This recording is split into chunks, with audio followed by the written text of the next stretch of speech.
Hello, Living Hope. My name is Philip, and I am the Interim Director for Youth Ministries here at Living Hope.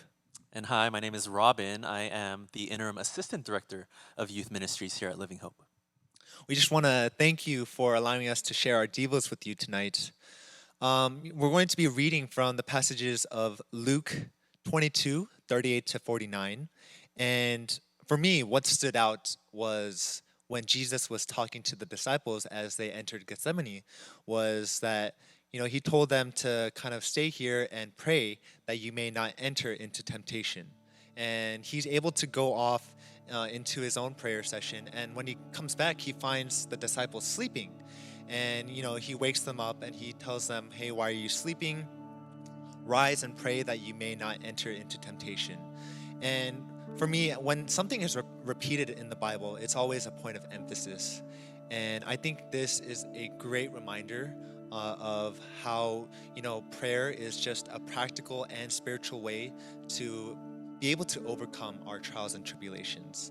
When I first, when I was younger and when I would read this passage, I would think that the disciples were just willingly kind of going against what Jesus was telling them to do.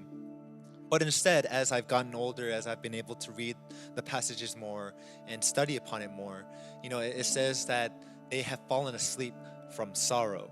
And I think, this happens to me all the time, when I'm going through something hard or difficult, very stressful, filled with sorrow.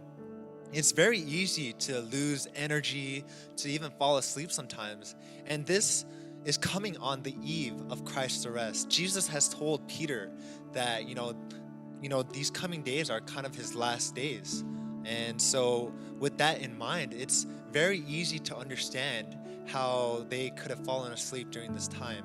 And I think it goes for the rest of us. We've sometimes lose energy, it's hard, but Jesus reminds us that, it's to pray so that we may not enter into temptation.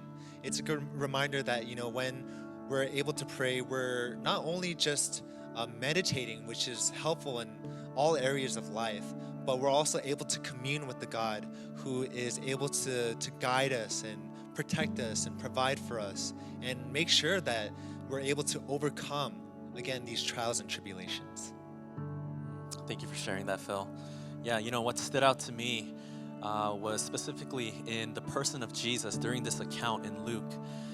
Found in verse 44, it says that Jesus was in such agony, and even in the agony, he prayed that much more earnestly. And it says furthermore in verse 44 that he was praying so earnestly that sweat poured down as if blood was dropping to the ground. And what this showed me in this account was that though Jesus was 100% divine, 100% God, he was also 100% human, being able to experience the plethora of emotions pertaining to what was to come in his life. And that made me realize, it really hit me that, I worship a king. We worship a king who is not far off into the distance, but we worship a king who is able to empathize with us. He is able to understand us even in the most darkest of our moments and even in our most broken moments, because in a few moments removed from this prayer in Gethsemane, his body would be broken for the sins of the world and bear the wrath of God on our behalf. And in all of this, Jesus showed us that there is hope beyond the darkness.